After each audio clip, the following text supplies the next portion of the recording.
ഒരു ദിവസം കൂടെ ഈ ഭൂമിയിൽ നിന്ന് ദൈവത്തെ മഹത്വപ്പെടുത്തുവാൻ ദൈവം നമുക്ക് ഭാഗ്യം തന്നു. നമ്മൾ ഓരോ ദിവസവും ദൈവത്തോട് നന്ദിയുള്ളവരാണ്. സാറ് പറഞ്ഞു കേട്ടിട്ടുണ്ട്, എൻ്റെ ഹിതമല്ല പിതാവേ, നിന്റെ ഹിതം. ഭൂമിയിൽ ദൈവത്തെ വെളിപ്പെടുത്തുവാൻ ദൈവപുത്രനായി വന്ന യേശു പറഞ്ഞ ഒറ്റ വാക്കിലാണ്, എൻ്റെ ഹിതമല്ല കർത്താവേ. പിതാവേ, എൻ്റെ ഹിതമല്ല, അങ്ങയുടെ ഹിതം. പ്രിയമുള്ളവരെ, ഈ പാപം എന്ന് പറയുമ്പോൾ പലരും ചിന്തിക്കുന്നത് നാം പാപം ചെയ്തതുകൊണ്ട് പാപിയായതാണ് എന്നാണ്. ഒരിക്കലുമല്ല. നാം പാപിയായി ജനിച്ചത് കൊണ്ട് പാപം ചെയ്തു പോവുകയാണ്. ശ്രദ്ധിച്ചു കേൾക്കുക. പാപം ചെയ്തത് കൊണ്ട് നാം പാപിയായതല്ല, പാപിയായി ജനിച്ചത് കൊണ്ട് നാം പാപം ചെയ്തു പോവുകയാണ്. നാം നിസ്സഹായരായി പാപത്തിന് അടിമപ്പെട്ടിരിക്കുകയാണ്. ഞാൻ മറ്റൊരിക്കൽ, നേരെ നിങ്ങളുണ്ടാകണമെന്നില്ല, ഞാൻ വിശദമായി ഈ കാര്യം പങ്കിടാം. പക്ഷെ ഈ പ്രാവശ്യം നമ്മൾ വളരെ ചുരുക്കം ആൾക്കാരെ ഉള്ളൂ. ചെറിയ കൂട്ടം, കഴിഞ്ഞ പ്രാവശ്യം 25ഓളം ആളുണ്ടായിരുന്നു. പറയുന്ന കാര്യം ഗ്രഹിക്കുവാൻ അല്പമെങ്കിലും മനസ്സ് വെക്കുന്ന മനുഷ്യനുണ്ടെങ്കിൽ അതിനെ വിശദീകരിച്ച് തരാമായിരുന്നു. ഒരു പാമ്പിന്റെ ഉള്ളിൽ വിഷമുണ്ട്. അതുകൊണ്ട് അത് കടിച്ച് മനുഷ്യനെ കൊല്ലുന്നു. എന്നാൽ വിഷമില്ലാത്ത പാമ്പുകൾ സാധാരണ മനുഷ്യനെ ആരെയും ഉപദ്രവിക്കാറില്ല. ഒരിക്കലും കടിച്ചില്ല എന്നതുകൊണ്ട് ഒരു മൂർഖൻ പാമ്പിന്റെ ഉള്ളിൽ വിഷമില്ല എന്ന് വരുന്നില്ല. കടിക്കാൻ അവസരം കിട്ടിയില്ല, അതുകൊണ്ട് അതിൻ്റെ വിഷം പുറത്തെടുക്കാൻ അവസരം ഉണ്ടായില്ല എന്ന് മാത്രമേ ഉള്ളൂ. ആരോ പറഞ്ഞ പോലെ ചവിട്ടിയാൽ കടിക്കാത്ത പാമ്പുണ്ടോ? മനുഷ്യ ജീവിതത്തിൽ ഈ പാപത്തിന്റെ മൂല കാരണം നമ്മൾ കഴിഞ്ഞ ദിവസങ്ങളൊക്കെ കണ്ടു. ഒരു അവിശ്വാസത്തിൽ ആരംഭിച്ച് ഒരു കൽപ്പനാ ലംഘനത്തിൽ കൂടെ ഈ ഭൂമി മൊത്തം ശാപഗ്രസ്തമായി തീർന്നു. ആ ഭൂമി ജനിക്കുന്നതും പാപത്തിലേക്കാണ് ജനിക്കുന്നത്. അതുകൊണ്ടാണ് കൊച്ചു കുഞ്ഞുങ്ങൾ പോലും ശാഠ്യവും കയ്പും രുചിപ്പറിക്കുകയും അള്ളിപ്പറിക്കുകയും കടിക്കുകയും ഒക്കെ ചെയ്യുന്നത്. അവർക്ക് അങ്ങനെ ചെയ്യുവാൻ കഴിയും, അത്രയും പ്രാപ്തിയുള്ളൂ. മുതിർന്ന നാം അങ്ങനെയല്ല ചെയ്യുക. കോപം വരുമ്പോൾ ഒരുത്തനെ തല്ലുകയോ കൊല്ലുകയോ കുത്തിക്കൊല്ലുകയോ വാക്കുകൊണ്ട് നശിപ്പിച്ചു കളയുകയോ മറ്റു ക്ഷുദ്രപ്രവർത്തികൾ കൊണ്ട് നശിപ്പിക്കുകയോ ഒക്കെ ചെയ്തുകൊണ്ട് നമ്മൾ പക വീട്ടുന്നവരാണ്. മനുഷ്യൻ ഈ അവസ്ഥയിലാണെങ്കിലും അവൻ എത്രമാത്രം ദൈവം സ്നേഹിച്ചു എന്നുള്ളതാണ് നാം ചിന്തിക്കേണ്ട പരമപ്രധാനമായ വിഷയം. എത്രമാത്രം ദൈവം അവനെ, ഇത്രമാത്രം മനുഷ്യൻ തെറ്റിപ്പോയെങ്കിലും ദൈവം എത്രയധികം മനുഷ്യനെ സ്നേഹിച്ചു എന്നുള്ളതാണ്. ബൈബിളിലെ റോമാലേഖനത്തിൽ അതിൻ്റെ 5-ാം അധ്യായത്തിൽ ഇങ്ങനെ ഒരു വാക്യം വായിക്കുന്നു. അതിൻ്റെ 6-ാമത്തെ വാക്യം, നാം ബലഹീനരായിരിക്കുമ്പോൾ തന്നെ ക്രിസ്തു തക്ക സമയത്ത് അഭക്തർക്ക് വേണ്ടി മരിച്ചു. പരിശുദ്ധന നീതിമാനുമായ സ്വർഗ്ഗസ്ഥപിതാവേ, ഈ പ്രഭാതത്തിനായി ഞങ്ങൾ അങ്ങേ വാഴ്ത്തുന്നു. ഭൂമിയിൽ എത്രയോ ആയിരം മനുഷ്യൻ ഈ കഴിഞ്ഞ രാത്രി കഴിഞ്ഞു കടന്നുപോയി. എന്നാൽ ഭൂമിയിൽ ഒരു ദിവസം കൂടി നിന്ന് അങ്ങയെ മഹത്വപ്പെടുത്തുവാൻ അങ്ങ് നിങ്ങളെ ഭൂമിയിലേക്ക് അയച്ചതുകൊണ്ട് അവിടുത്തെ ലക്ഷ്യം പൂർത്തീകരിക്കുവാൻ സർവകൃപാലുവായ പിതാവെ ഞങ്ങൾ സഹായിക്കണം. ഞങ്ങളെ ഓരോരുത്തരും സ്വന്തം വഴിക്ക് തിരിഞ്ഞവരാണ്. എന്നാൽ ഞങ്ങൾ ദൈവഹിതത്തിലേക്ക് വരുവാൻ തക്കവണ്ണം ഞങ്ങൾ സഹായിക്കണം. യെശയ്യാവ് 53-ാം അധ്യായത്തിൽ അങ്ങ് അരുളി ചെയ്തിരിക്കുന്നു, മനുഷ്യൻ സ്വന്തം വഴിക്ക് തിരിഞ്ഞിരിക്കുന്നു. ഇതത്രേ പാപം. ഓരോ മനുഷ്യനും സ്വന്തം വഴിക്ക് തിരിഞ്ഞിരിക്കുന്നു, സ്വന്തം ഇഷ്ടം ചെയ്യുവാൻ തിരിഞ്ഞിരിക്കുന്നു. എന്നാൽ കർത്താവേ, അങ്ങ് ഭൂമിയിൽ വന്ന് എനിക്ക് സ്വയമായി ഒന്നും ചെയ്യുവാൻ കഴിയുകയില്ല. സ്വർഗപിതാവ് ചെയ്ത് കാണുന്നല്ല, ഞാൻ ഒന്നും ചെയ്യുന്നില്ല എന്ന് അരുളി ചെയ്തുകൊണ്ട് അങ്ങയുടെ ഹിതത്തിന് കീഴ്പ്പെടുത്തി ഞങ്ങൾക്ക് വേണ്ടി ജീവനെ തന്ന് സ്നേഹിച്ച അളവറ്റ കൃപകൾക്കായി സ്തോത്രം. ഇതിനുകൊണ്ട് ഞങ്ങൾ എല്ലാവരെയും സമർപ്പിക്കുന്നു. കൃപ കൂടിയിരിക്കണം. ക്രിസ്തു യേശുവിൻ നാമത്തിൽ തന്നെ ആമേൻ. നാം എല്ലാം ലോകത്തിൽ കേട്ടിരിക്കുന്ന ഒരു പ്രത്യേകത, നീതിമാന് വേണ്ടി ആരെങ്കിലുമൊക്കെ മരിക്കുന്നതോ ഗുണവാന് വേണ്ടി മരിക്കുന്നതോ ഒക്കെ ചിലപ്പോൾ നമ്മൾ ശ്രദ്ധിക്കും. എന്നാൽ ഈ ലോക വ്യവസ്ഥയുടെ നേരെ വിപരീതമാണ് ദൈവം മനുഷ്യനോട് ഇടപെട്ട ഇടപാടുകൾ. അതാണ് ഞാൻ വായിക്കുന്നത് 6-ാം വാക്യം. നാം ബലഹീനരായിരിക്കുമ്പോൾ തന്നെ ക്രിസ്തു തക്ക സമയത്ത് അഭക്തർക്ക് വേണ്ടി മരിച്ചു. ആർക്ക് വേണ്ടി മരിച്ച? അഭക്തർക്കല്ല, അഭക്തർക്ക് വേണ്ടി. ഭക്തർക്ക് വേണ്ടി മരിക്കുന്നില്ല, അഭക്തർക്ക് വേണ്ടി മരിച്ചു. ഇതാണ് മനുഷ്യന് തിരിച്ചറിയുവാൻ അല്പം പ്രയാസമുള്ളൊരു സംഗതി. അതിന്റെ 5-ാം അധ്യായത്തിന്റെ അവസാന ഭാഗത്തിൽ ഇങ്ങനെ പറയുന്നത്, പാപം പെരുകിയിടത്ത് കൃപ അത്യന്തം വർദ്ധിച്ചു. നമുക്ക് മനസ്സിലാക്കാൻ വലിയ ബുദ്ധിമുട്ടാണ്. പാപം പെരുകിയിടത്ത് കൃപ അത്യന്തം വർദ്ധിച്ചു. അതുകൊണ്ട് പാപം ചെയ്തുകൊണ്ടിരിക്കുകയെന്നോ ഒരു നാളും വരുത് പാപസംബന്ധമായി മരിച്ചവനായ നാം പിന്നെ അതിൽ ജീവിക്കുന്നത് എങ്ങനെ? പ്രിയമുള്ളവരെ, ഇതാണ് ദൈവത്തിന്റെ സ്നേഹത്തിന് അതിരില്ല എന്ന് പറയുന്നത്. ഈ ഭൂമിയിൽ തെറ്റുകാരെ ശിക്ഷിക്കുവാൻ, അല്ലെ കുറ്റം ചെയ്തവരെ, ദോഷം ചെയ്തവരെ ശിക്ഷിക്കുവാൻ ഒരുപാട് ആൾക്കാർ വന്നിട്ടുണ്ട്. നമുക്കറിയുന്ന പോലെ ചില മത നേതാക്കൾ, അല്ലെ ചില ദൈവങ്ങളെന്ന് അവകാശപ്പെടുന്ന മനുഷ്യൻ, അവരവകാശപ്പെടുന്നതുമല്ല, മനുഷ്യർ ദൈവങ്ങളാക്കിയ രാവണനെ കൊല്ലുവാൻ വന്നു. കംസനെ കൃഷ്ണൻ കൊല്ലുവാൻ വന്നു. ലോകം കണ്ട പല നേതാക്കളും പാപിയെ ശിക്ഷിക്കാൻ വന്നപ്പോൾ യേശു തമ്പുരാൻ പാപിയെ രക്ഷിക്കുവാനത്രേ വന്നത്. ഒരിക്കൽ തന്റെ ശിഷ്യന്മാരിൽ 2 പേർ, അവർക്ക് ദൈവാത്മാവിന്റെ സാന്നിധ്യം ലഭിക്കുന്നതിന് മുമ്പ് അവർ നമ്മളെ പോലുള്ള ബലഹീനർ തന്നെയായിരുന്നു. ഒരു ദിവസം ശമരിയിലേക്ക് കൂടി യേശു കടന്നു പോകുവാൻ ആഗ്രഹിക്കുന്നു എന്ന് പറഞ്ഞപ്പോൾ ശിഷ്യന്മാരോട് പറഞ്ഞു, നിങ്ങൾ 2 പേർ പോയി നമുക്ക് പോകുന്ന വഴിയിൽ എവിടെയെങ്കിലും താമസിക്കാൻ ഒരു ഭവനം ലഭിക്കുമോ എന്നുള്ള കാര്യം അന്വേഷിക്കുക. അവർ പോയി ശമരിയിൽ കൂടെ അന്വേഷിച്ചു. അന്നത്തെ കാലത്ത് ശമരിയ എന്ന് പറയുന്നത് ഇസ്രായേലിന്റെ ഭൂരിഭാഗം വരുന്ന പ്രദേശം എന്ന് പറയുന്നത് യഹൂദന്മാരാൽ വെറുക്കപ്പെട്ട ഒരു പ്രദേശമായിരുന്നു.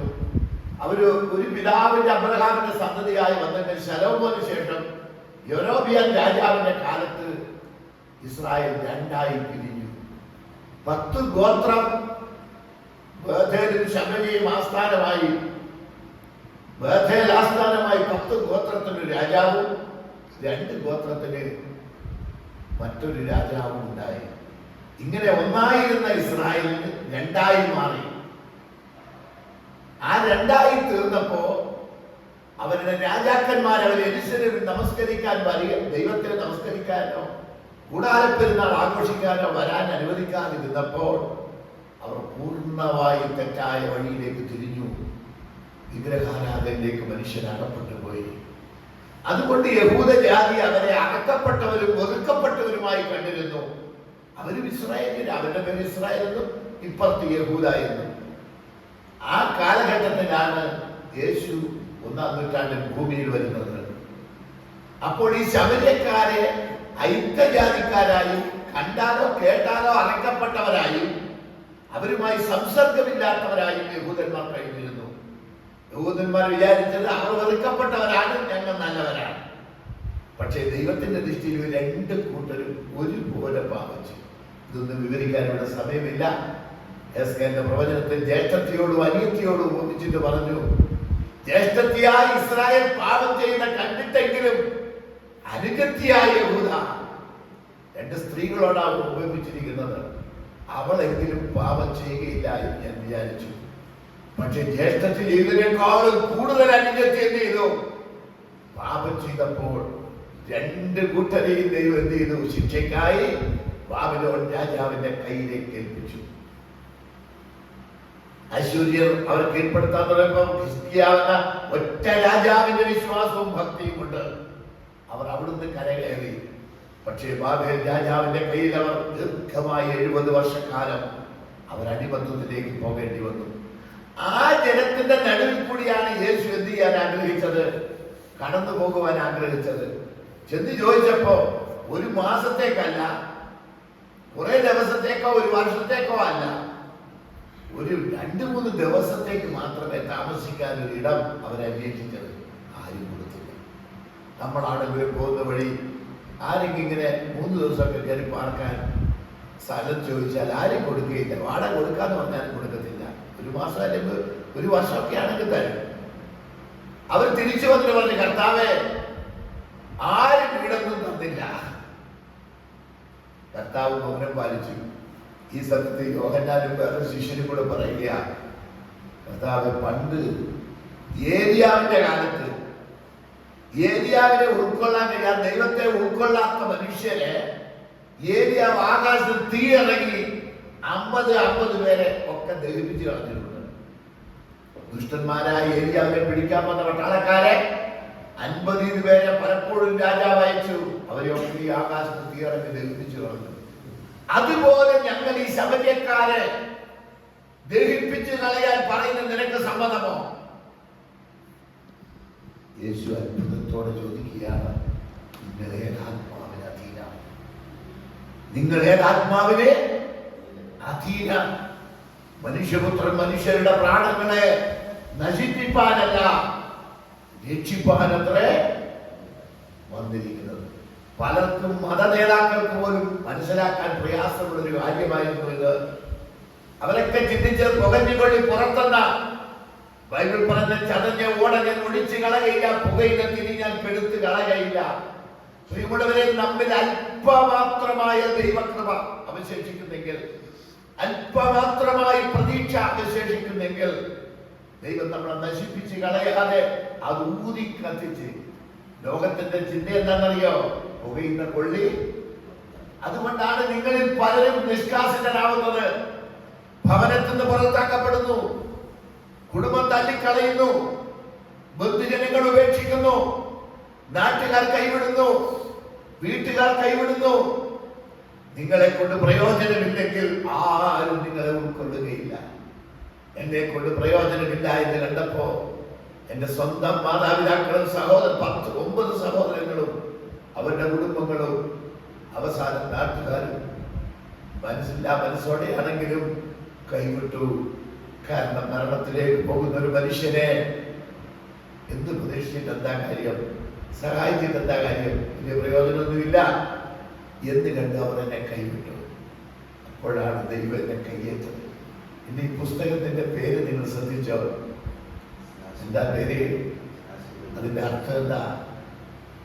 അവസാനിക്കാത്ത, എന്നേക്കും നിലനിൽക്കുന്ന നിത്യനായ ദൈവത്തിന്റെ തോളിലാണ് എന്നെ വഹിച്ചിരിക്കുന്നത്. എന്റെ ജീവിതം മുഴുവനും ആ തോളിൽ, ആ കൈകളിലാണ്. ഇതാ ഞാൻ താങ്ങുന്ന എന്റെ ദാസൻ, എന്റെ ഉള്ളം പ്രസാദിക്കുന്ന എന്റെ വ്രതൻ എന്ന് യേശുവിനെ കുറിച്ച് അരുളി ചെയ്ത പോലെ ശാശ്വത ഭുജങ്ങളിലാണ് ഞാൻ ഈ 40 വർഷം ആകാൻ പോവുകയാണ്. 3 മാസം കൂടെ, 3 മാസം തികച്ചില്ല, 2.5 മാസം കൂടെ കഴിഞ്ഞാൽ ഞാൻ 40 വർഷമായി. ഒരു മനുഷ്യനും ദൈവം വഹിച്ചിട്ടില്ലാതെ ഈ ഭുജത്തിൽ എന്നെ എടുത്തില്ലായിരുന്നെങ്കിൽ ഒരിക്കലും എനിക്ക് ജീവിക്കാൻ സാധ്യമല്ലായിരുന്നു. പ്രിയമുള്ളവരെ, ഇന്ന് എനിക്ക് വേണ്ടി പ്രാർത്ഥിക്കുന്ന അമ്മമാരെത്രയുണ്ടെന്നറിയാമോ? സഹോദരിമാരെത്രയുണ്ടെന്നറിയാമോ? പിതാക്കന്മാരെത്രയുണ്ടെന്നറിയാമോ? എനിക്ക് വേണ്ടി വീടൊരുക്കി കാത്തിരിക്കുന്ന ദൈവമനുഷ്യരായ സഹോദരങ്ങൾ ഈ കൊച്ചി കേരളത്തിൽ എത്രയുണ്ടെന്നറിയാമോ? ഞാൻ ബോംബെയിലേക്ക് യാത്ര ചെയ്തപ്പോ ഒരു ദിവസം ഉടുപ്പിയിൽ ഒരു ദിവസം ഗോവയിൽ, പിറ്റത്തെ ദിവസം പലവേൽ. അങ്ങനെ 3 ദിവസം എത്തിയപ്പോൾ ആ വഴിയിൽ ഒരിക്കലും എനിക്ക് പരിചയം ഉണ്ടായിരുന്നില്ല.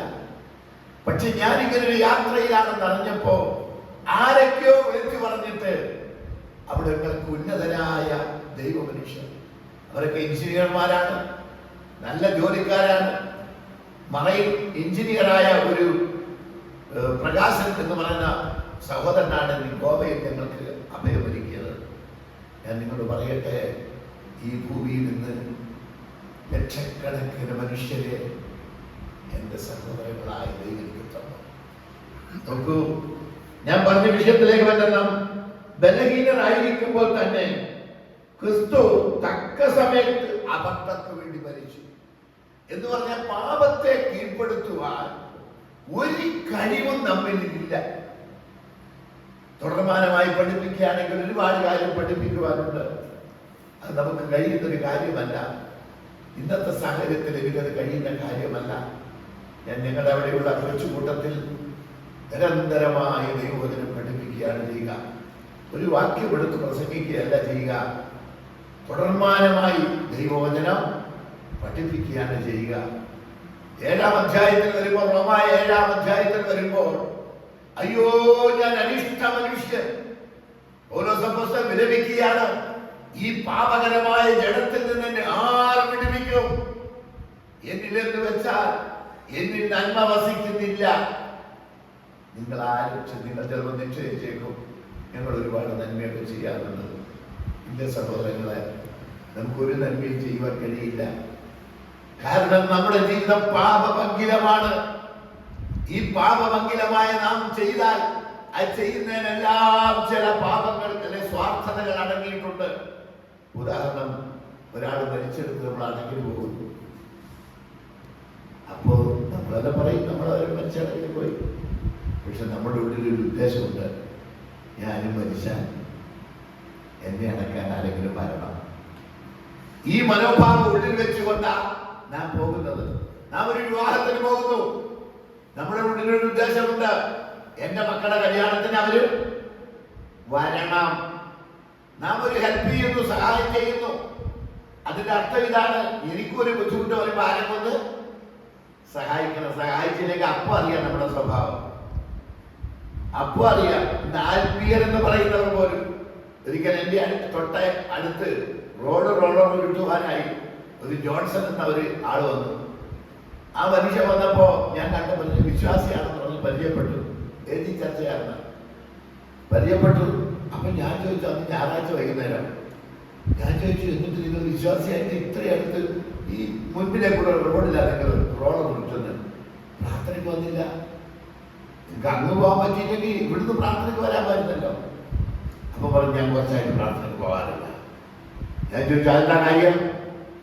അവൻ പറഞ്ഞു, ഞാൻ കഴിഞ്ഞ 1-2 ആഴ്ച സുഖമില്ല, ആശുപത്രിയിലായിരുന്നു. പാസ്റ്ററിനെ അന്വേഷിക്കാൻ വന്നില്ല,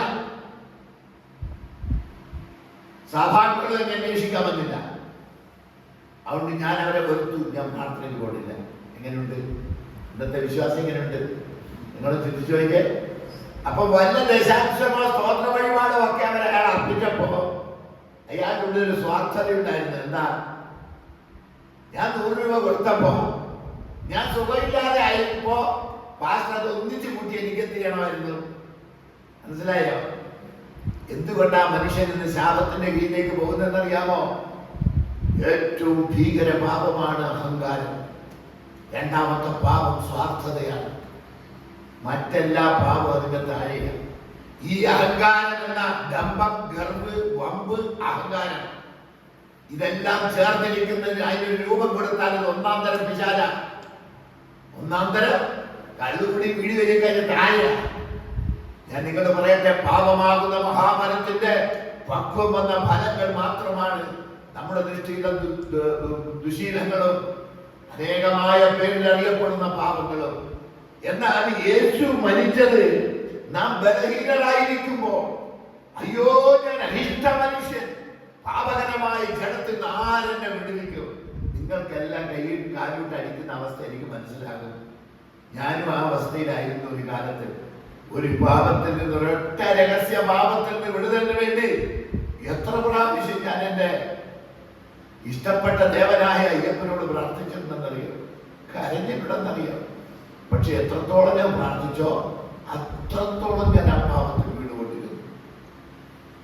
ദുഃഖത്തോടും വേദനയോടും ഇതിൽ നിന്നൊരു കാലത്തും വിടുതൽ ഉണ്ടാവുകയില്ല എന്ന് ചിന്തിച്ചിരിക്കുകയാണ് ഞാൻ വിടുതലോ ഉണ്ടാക്കുന്ന ചരടയിൽ താഴേക്ക് പോകുന്നത്, പകുതി നഷ്ടപ്പെട്ടത്.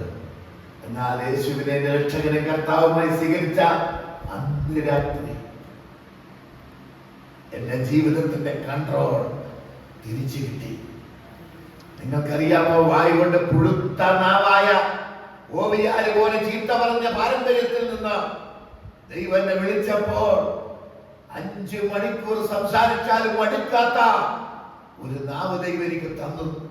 യെശയ്യാവിനോട് പറഞ്ഞതുപോലെ, ഞാൻ അശുദ്ധിയുള്ള അധരങ്ങളുള്ള മനുഷ്യൻ. അവിടുത്തെ കനൽക്കട്ട കൊണ്ടുവന്ന് തൊടിയിച്ചപ്പോൾ അവൻ ശുദ്ധിയുള്ളവനായി തീർന്നു. ഇനി അരുളി ചെയ്യണമേ എന്ന് യെശയ്യാവ് പറഞ്ഞു. ആ പ്രവാചകന്റെ ആദ്യാരംഭം വായിച്ചു നോക്കൂ പ്രിയമുള്ളവരെ. അന്ന് മുതൽ എന്റെ ജീവിതത്തിൽ എന്ത് ചെയ്തു? എനിക്ക് കൺട്രോൾ ദൈവം തന്നു എന്ന് പറഞ്ഞാൽ നമ്മൾ തന്നെ നമ്മുടെ ജീവിതത്തെ നിയന്ത്രിക്കേണ്ടതായിരുന്നു. പക്ഷെ നിയന്ത്രിക്കാൻ കഴിയാതെ പിശാചിന് നമ്മൾ അടിമപ്പെട്ടു പോയി. ആ അടിമത്വത്തിൽ നമ്മളെ വിടുവിക്കുവാനാണ് ക്രിസ്തു നമുക്ക് വേണ്ടി മരിച്ചത്.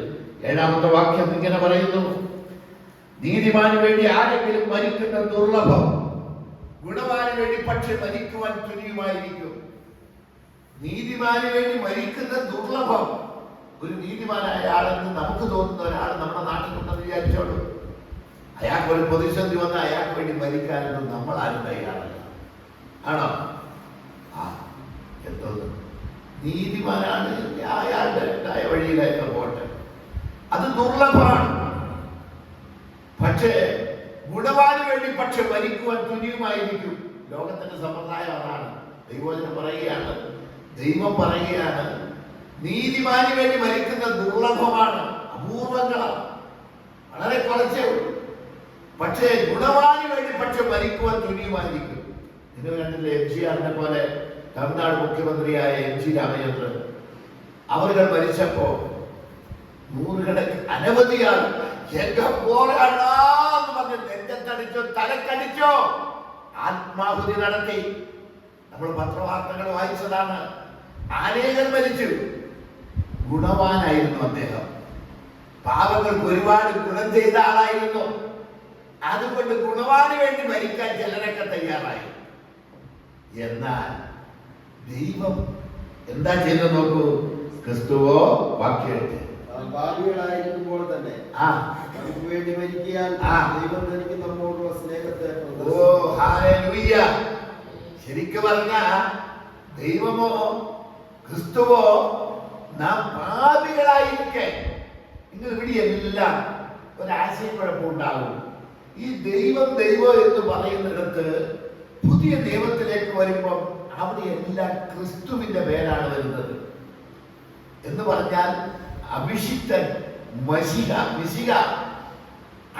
അഭിഷേകം ചെയ്ത് അയക്കപ്പെട്ടവൻ എന്നൊക്കെ അർത്ഥമുള്ള പേരാണ് വരുന്നത്. എന്തുകൊണ്ടാണ് ഞാൻ ഇന്നലെ കഴിഞ്ഞ ദിവസം പറഞ്ഞു, ദൈവത്തിന് മരിക്കാൻ കഴിയില്ല. ദൈവത്തിന് മരിക്കാൻ കഴിയില്ല. നിങ്ങൾ കുത്തിച്ചതച്ചാലും ദൈവത്തിന് മരിക്കാൻ കഴിയില്ല. കാരണം എന്താ? ദൈവം ജീവനായകനാണ്. അവിടത്തേക്ക് മരിക്കാൻ കഴിയില്ല. അവിടുന്ന് മരണമില്ലാത്തവരാണ്. അതുകൊണ്ടാണ് വചനം ജഡമായി തീർന്നത്. തിമോഥെയോസ് ലേഖനം പറയുകയാണ്, അവൻ ജഡത്തിൽ വെളിപ്പെട്ടു, ആത്മാവിൽ നീതീകരിക്കപ്പെട്ടു, ദൂതന്മാർക്ക് പ്രത്യക്ഷനായി, ലോകത്തിൽ പ്രസംഗിക്കപ്പെട്ടു, തേജസ്സിൽ എടുക്കപ്പെട്ടു. ഇത് ദൈവഭക്തിയുടെ മർമ്മം എന്നാണ് പറഞ്ഞിരിക്കുന്നത്. ഒരു മർമ്മമാണ്. ദൈവത്തിന് മരിക്കാൻ കഴിയാത്ത കൊണ്ടാണ് ഒരു മനുഷ്യ ജഡം എന്ത് ചെയ്യേണ്ടി, മനുഷ്യ ശരീരം ധരിക്കേണ്ടി വന്നു. അതുകൊണ്ടാണ് അവിടുന്ന് അകത്ത് പൂർണ്ണ മനുഷ്യനും അകത്ത് പൂർണ്ണ ദൈവവും പുറത്ത് പൂർണ്ണ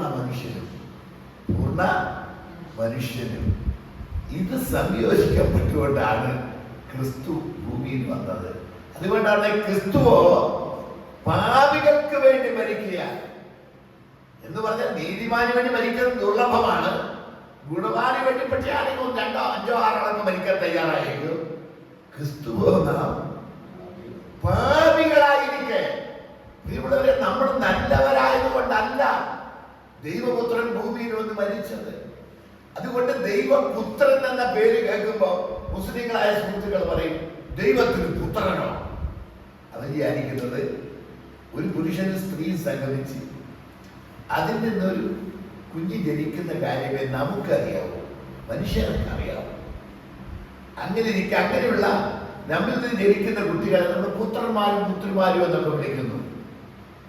ആ ഭാഷ ബൈബിളിൽ വന്നപ്പോൾ അവർ ചോദിക്കുന്നു, ദൈവത്തിന് പുത്രനോ?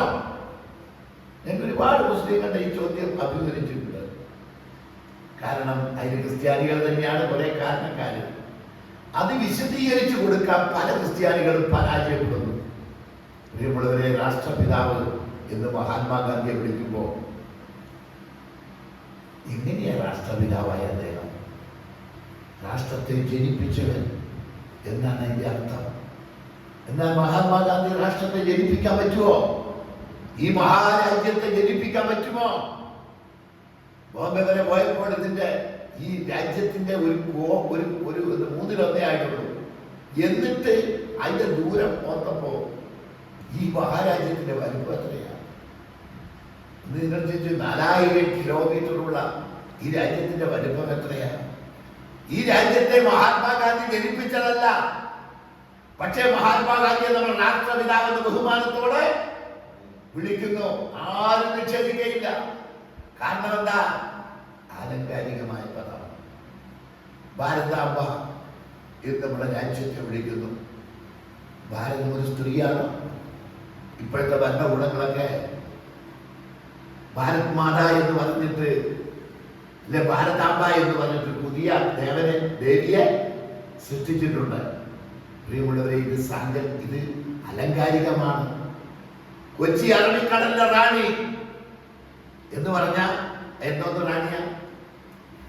കൊച്ചി പോലത്തെ മലിനമായ ഒരു നഗരം വേറെയില്ല.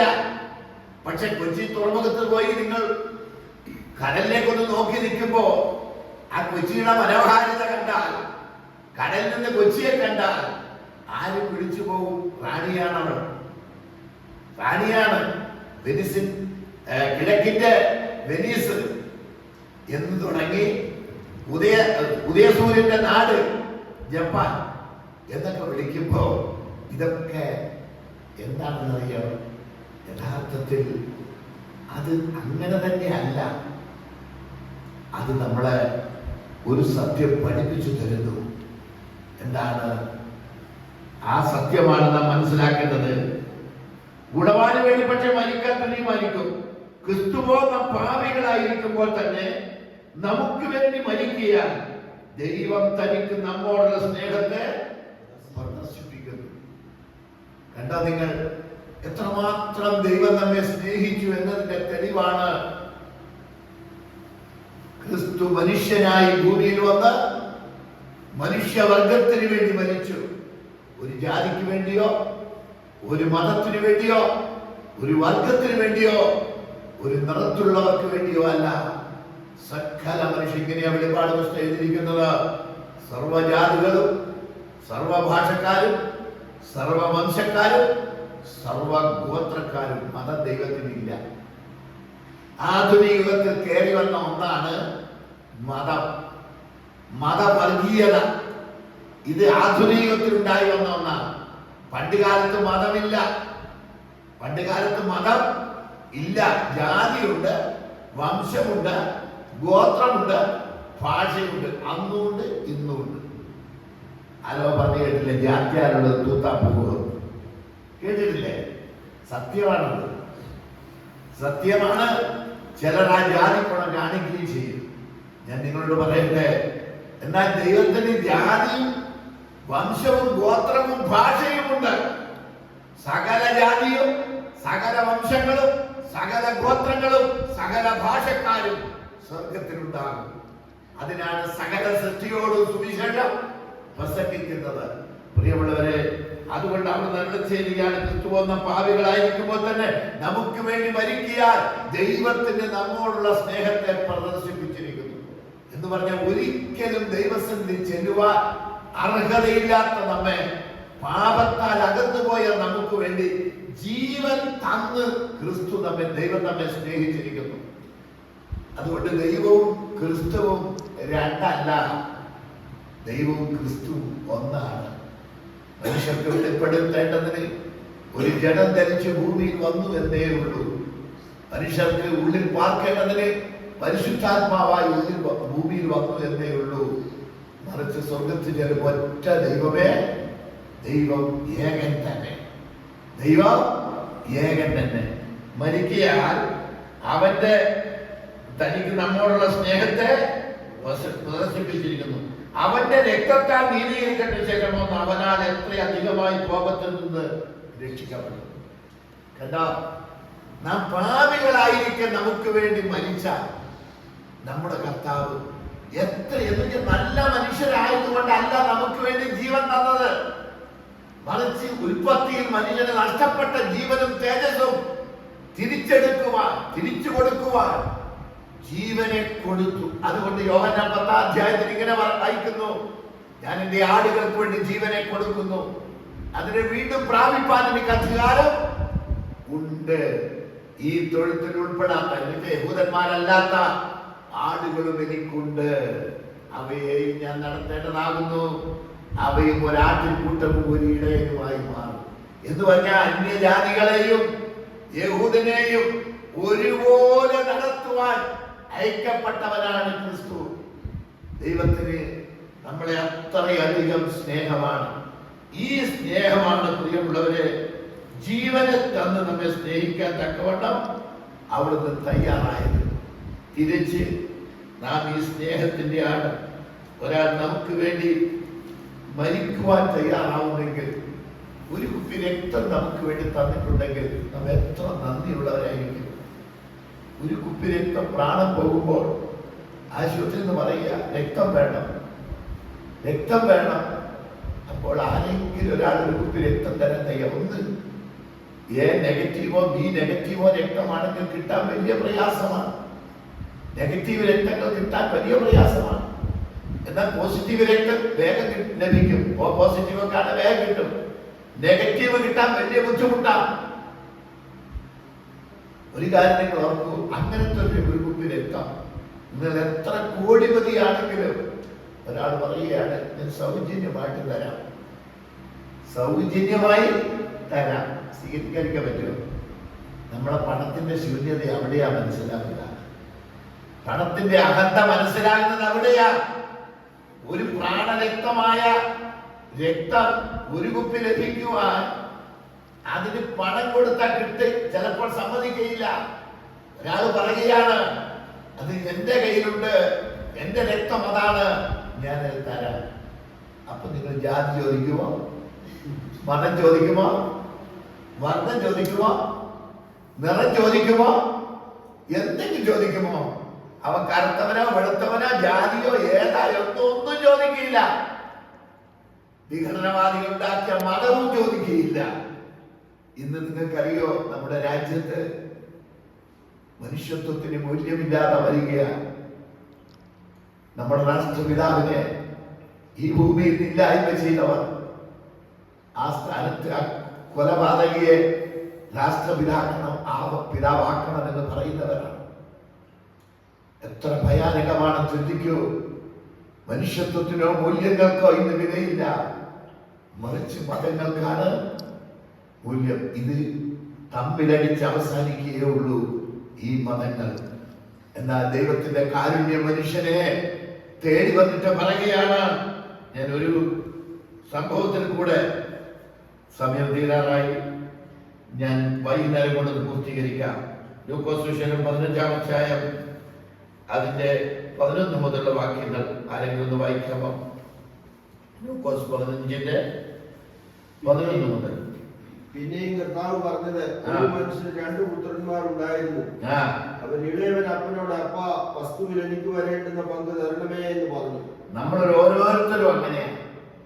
അപ്പന്റെ അടുക്കൽ ഇരിക്കുമ്പോ ഇതിനകത്തെ അപ്പൻ ദൈവത്തിന്റെ സ്ഥാനത്തിരിക്കുന്നു. ഇതിനകത്തെ ഈ മകൻ, നമ്മൾ മുടിയനായ പുത്രനെന്ന് അലങ്കാരികമായി വിളിക്കുന്ന ഈ മകൻ നമ്മുടെ സ്ഥാനത്തിരിക്കുന്നു. ഒരു ജ്യേഷ്ഠ സഹോദരനെ കാണാം, അവൻ യഹൂദന്റെ സ്ഥാനത്തിരിക്കുന്നു. ഈ ഉദാഹരണം കർത്താവ് പറഞ്ഞത്, ഒരുപാട് ഉദാഹരണം കർത്താവ് പറഞ്ഞു. കാണാതെ പോയ ആട് ഇടയിലും കണ്ടു കിട്ടിയാൽ സന്തോഷിക്കുന്നു. കാണാതെ പോയ ബ്രഹ്മ സ്വർണ്ണ നാണയം കണ്ടു കിട്ടുമ്പോൾ സന്തോഷിക്കുന്നു. മൂന്നാമത് പറഞ്ഞ ഉപമയാണ് മുടിയനായ പുത്രന്റെ ഉപമ. ഏതെങ്കിലും ഒന്നെങ്കിലും മനുഷ്യൻ മനസ്സിലാക്കി അവൻ ദൈവത്തിലേക്ക് തിരിയണമെന്ന് അവിടുന്ന് ആഗ്രഹിച്ചു. അതുകൊണ്ട് ഇളയ മകൻ, 2 മക്കളുണ്ടായിരുന്ന അപ്പൻ വലിയ യജമാനനാണ്, സമ്പന്നനാണ്. ഇളയ മകൻ പറഞ്ഞ, അപ്പ എന്റെ വീരയുതാണ്. ഈ അപ്പൻ കൈവച്ചുകൊണ്ടിരിക്കുന്ന എനിക്ക് അത്ര താല്പര്യമുള്ള കാര്യമല്ല. എനിക്കൊന്ന് അടിച്ചു പൊളിക്കണം, എനിക്കൊന്ന് അടിച്ചു പൊളിക്കണം. നമ്മുടെ എല്ലാ പദ്ധതികളും അങ്ങനെയാണ്, അടിച്ചു പൊളിക്കുക, അടിച്ച് പൊളിക്കുക. അവസാനം അടിയുമില്ല പൊളിയുമില്ല, വീണതല്ലോ കിടക്കുന്നു ധരണിയിൽ. ആരും ഇല്ലാതാവുമ്പോ അപ്പോഴാ നമ്മൾ കരച്ചൽ തുടങ്ങുക. ഒരു മനുഷ്യൻ നിസ്സഹായനായി തീരുമ്പോൾ, കയറിക്കിടക്കാൻ ഇടമില്ലാതിരിക്കുമ്പോൾ, ആരും നമ്മളെ കൈക്കൊള്ളാതിരിക്കുമ്പോൾ, എല്ലാവർക്കും നാം വെറുക്കപ്പെട്ടവരായി മാറുമ്പോൾ, അപ്പോഴാണ് മനുഷ്യ ജന്മത്തിന്റെ ശൂന്യത നാം ശരിക്കും തിരിച്ചറിയുക. പ്രിയമുള്ളവരെ, ആർക്കും ഇത് സംഭവിക്കാം. ആർക്കും എൻ്റെ അടുക്കൽ കിടക്കുന്ന 20 എന്നെ കൂടാത്ത 20 പേരും ഇതുപോലെ പലരുള്ള 1-2 ആൾ മാത്രമേ ഉള്ളൂ ആരെയും ഒന്ന് അന്വേഷിക്കുന്നത്. ബാക്കിയുള്ളവരെല്ലാം ഇതുപോലെ തള്ളപ്പെട്ടവരാണ്. കഷ്ടതയായപ്പോൾ അവരൊക്കെ മദ്യപാനമൊക്കെ ഉള്ളവരായിരുന്നു. അങ്ങനെയൊക്കെ പോയ മദ്യവെച്ച് കയറ്റി ഇറങ്ങാൻ പോയതാ ഒരുത്തൻ കയറി പൊട്ടി താഴെ വീണത്. അങ്ങനെയൊക്കെയാണ് അവർ പലതരത്തിൽ. ഒരുത്തൻ മറ്റേ കയറിയപ്പോഴാണ്, ലാവെ കയറിയപ്പോഴാണ്, അത് കുറിച്ച് ലാവെ കയറിയപ്പോഴാണ് താഴേക്ക് പോകുന്നത്. പക്ഷേ ആരുമില്ലാതെ വന്നപ്പോൾ അവരുടെ ദൈന്യത എത്ര ഭയാനകമാണെന്നറിയാമോ? പ്രിയമുള്ളവരെ, നാം ചിന്തിക്കേണ്ട കാര്യമാണ്. പുത്രൻ ഉണ്ടായിരുന്നു, അവന്റെ ഇളയവൻ അപ്പനോട്, അപ്പ ആ വസ്തുവിൽ എനിക്ക് വരേണ്ടെന്ന് പങ്ക് തരണമേ എന്നുള്ളത് വായിച്ചാൽ അവനവർക്ക് മുതൽ പകുത്തു കൊടുത്തു. അവൻ നീതിമാനാകമുണ്ട്. ഈ യജമാനൻ, ഈ അപ്പൻ നീതിമാനാകമുണ്ട്. അവൻ മുതൽ എന്ത് ചെയ്തു? അവന് കൊടുക്കേണ്ട വീതം അവനങ്ങ് കൊടുത്തു. അത് വായിച്ചാൽ ഏറെ നാൾ കഴിയും മുമ്പേ ഇളയ മകൻ സകലവും സ്വരൂപിച്ച് ദൂരദേശത്തേക്ക് യാത്രയായി. അവിടെ ദുർനടപ്പുകാരനായി ജീവിച്ചു, വസ്തു നാനാവിധമാക്കി കളഞ്ഞു. നോക്കൂ, അവൻ അടിച്ചു പൊളിക്കാൻ തീരുമാനിച്ചു. ഈ അപ്പന്റെ കൂടെ നിന്ന ചില കൺട്രോളും നിയന്ത്രണമൊക്കെ കൊണ്ടുവരും. ഈ കൺട്രോളൊന്നും ഇല്ലാത്തത് അതാ നമുക്ക് പലർക്കും ഇഷ്ടം. ആരും നമ്മെ നിയന്ത്രിക്കാൻ നമുക്ക് ഇഷ്ടമല്ല. ആരും എന്നെ കൺട്രോൾ ചെയ്യരുത്. അങ്ങനെയുള്ള നിയന്ത്രണവും നിബന്ധനകളൊന്നും എനിക്കത്ര താല്പര്യമല്ല. നിങ്ങൾക്കറിയോ, പാപത്താൽ വീടുപോയ മനുഷ്യൻ അവൻ പിശാചിന്റെ അടിമയായി തീർന്നപ്പോൾ പിശാചിന്റെ സ്വഭാവമാ.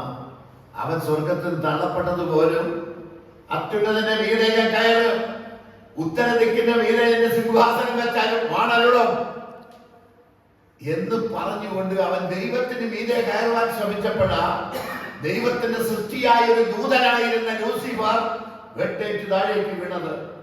അവരും അവന്റെ കൂടെ അവന്റെ വാൽ കൊണ്ട് 3-1 ദൂതന്മാരെ അവന്റെ പക്ഷത്തിൽ ചേർത്തു. അങ്ങനെ അവൻ വലിഞ്ഞു താഴേക്ക് വീണു. ശരിക്കും പറഞ്ഞാൽ ആ പിശാചിന്റെ സ്വഭാവമാണ്. ആരും നമ്മളെ നിയന്ത്രിക്കും നമുക്ക് ഇഷ്ടമല്ല. നമ്മൾ സ്വന്തം ഇഷ്ടപ്രകാരം എന്തും ചെയ്യും. അതാ ഇന്നലെ ഞാൻ പറഞ്ഞത്. ആ ദൈവം തന്ന ശ്വാസം മാറ്റിവെച്ചിട്ട് സ്വന്തം ഇഷ്ടം ചെയ്താണ്, ഒന്ന് ചെയ്താണ്. എന്നിട്ട് നമുക്ക് അടുത്ത കാര്യം നോക്കാം. ദൈവം തമ്പുരാന്റെ ശ്വാസം. ചില പറയും, എനിക്ക് ഒരുത്തന്റെ ഒന്നും വേണ്ട, എനിക്ക് ഒരുത്തന്റെ ഒന്നും വേണ്ട. നമ്മുടെ വിശ്വാസികളുടെ ഇടയിൽ കുറെ പേരുണ്ട്. ഞാൻ ചിലപ്പോൾ ചില ശുശ്രൂഷകന്മാർക്ക് എന്റെ കഷ്ടതയുടെ നാടുകളിൽ രക്ഷിക്കപ്പെട്ടന്ന് മുതൽ എന്റെ സാക്ഷ്യം കൊടുത്തു തുടങ്ങി, പിന്നെ ഓഹരി കൊടുത്തു തുടങ്ങി, പിന്നെ ദൈവം ചോദിക്കുന്ന എല്ലാം കൊടുക്കാൻ തുടങ്ങി. ഇപ്പോ ദൈവം എന്താ ചോദിക്കുന്നത്? അപ്പത്തിന് കൊടുത്തേക്കും. ഒരു ദിവസം ഭാര്യ നീ യാഗപീഠത്തിൽ കൊടുക്കും ചോദിച്ചു. ഞാൻ പറഞ്ഞു, കുറച്ച് പ്രയാസമായിരുന്നു. എങ്കിലും ഒരാഴ്ചക്കാരൻ ഞാൻ ദൈവത്തോട് പ്രാർത്ഥിച്ചു, യാഗപീഠത്തിൽ വെച്ചു.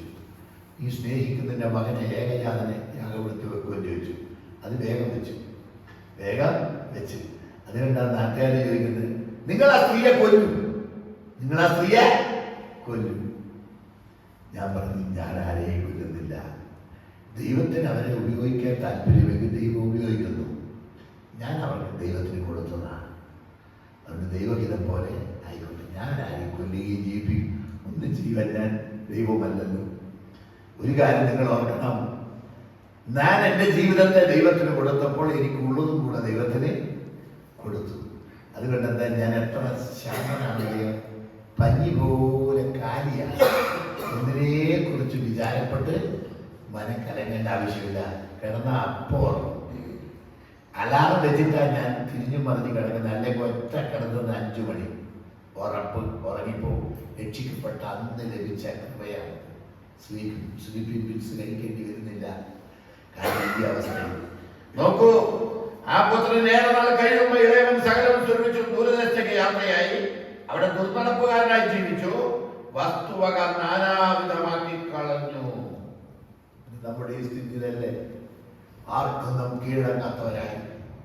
അപ്പം പറഞ്ഞപ്പോ അപ്പനെയും നമ്മൾ തള്ളി, അമ്മ പറഞ്ഞപ്പോ അമ്മയും തള്ളി, ഭാര്യ പറഞ്ഞപ്പോ ഭാര്യയും തള്ളി, ചേട്ടൻ പറഞ്ഞപ്പോ ചേട്ടനെയും തള്ളി, നാട്ടുകാർ പറഞ്ഞപ്പോ നാട്ടുകാരെയും തള്ളി, സഭക്കാർ പറഞ്ഞപ്പോ സഭക്കാരെയും തള്ളി, പള്ളിക്കാർ പറഞ്ഞപ്പോ പള്ളിക്കാരൻ അച്ഛനെയും തള്ളി.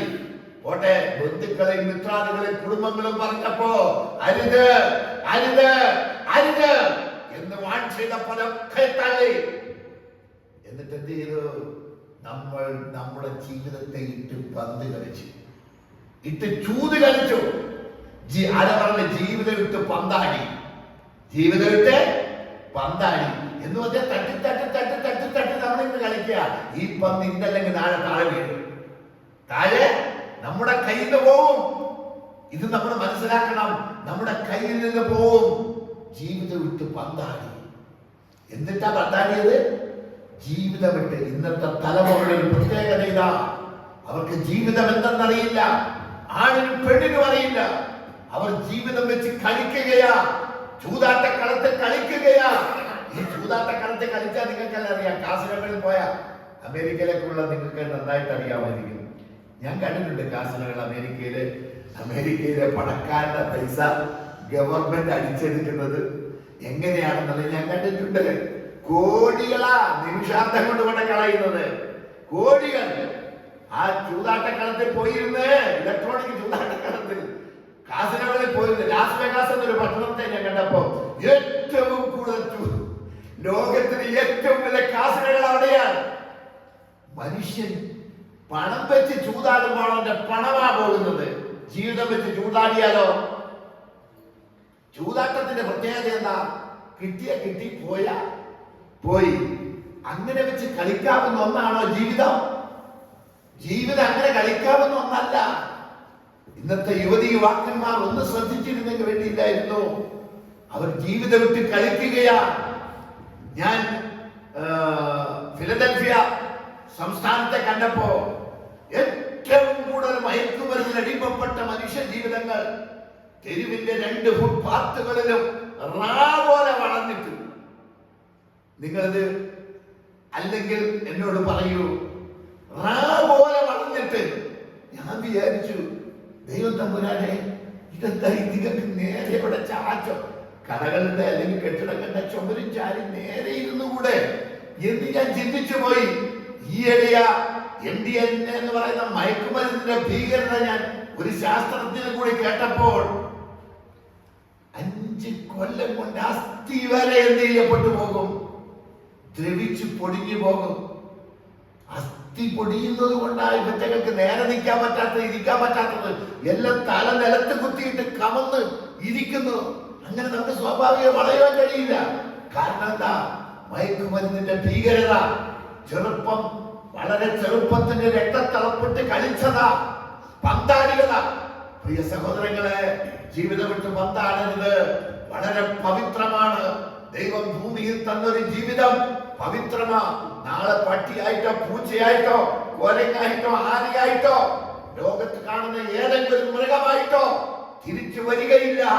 ഇത് ചതിയാണ്. ഒരിക്കൽ മരണവും പിന്നെ ന്യായവിധിയും മനുഷ്യർക്ക് നിയമിച്ചിരിക്കുന്നു. ഒരിക്കൽ മരണവും പിന്നെ ന്യായവിധിയും. അല്ലാതെ പട്ടിയും പൂച്ചയൊക്കായി വരും എന്ന് പറയുന്നത് കേവല സങ്കല്പങ്ങൾ മാത്രമാണെന്നറിയുക. പുനർജന്മം എന്നൊരു പരിപാടിയില്ല. വീണ്ടും ജനനമാണ് വേണ്ടത്, പുനർജന്മമില്ല. നാളെ ദൈവം കൃപ നൽകിയ ലാസ്റ്റ് ഞാനത് പറയും. നോക്കൂ, വായിച്ചാൽ എല്ലാം ചെലവഴിച്ച ശേഷം ആ ദേശത്ത് കഠിനക്ഷാമം ഉണ്ടായിട്ട് അവനെ മുട്ടു വന്നു തുടങ്ങി.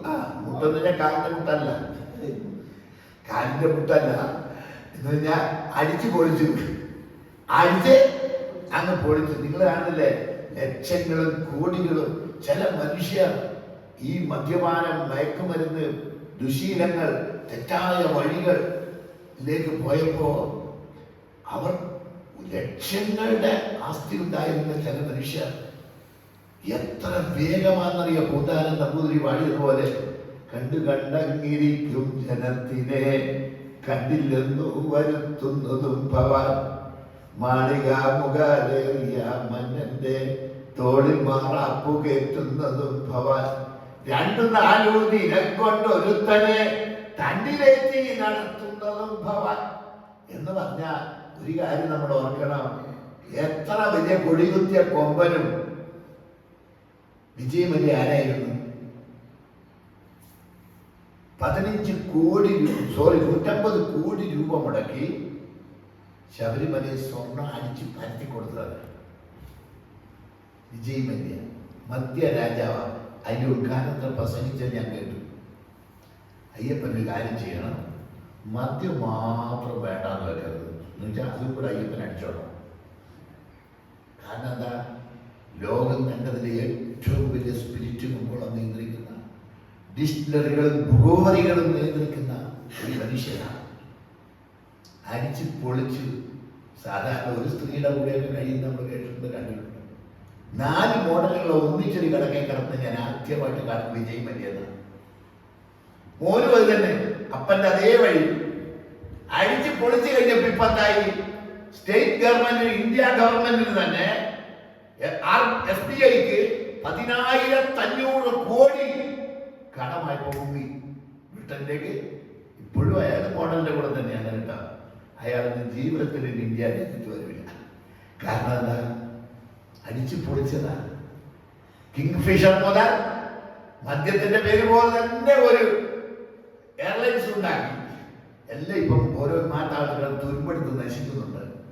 പ്രിയമുള്ളവരെ, എൻ്റെ അമ്മായി ഒരു ചൊല്ലി പറയാറുണ്ട്, ഇരുന്ന് തിന്നാൽ കുന്നും തുരന്നു പോകും.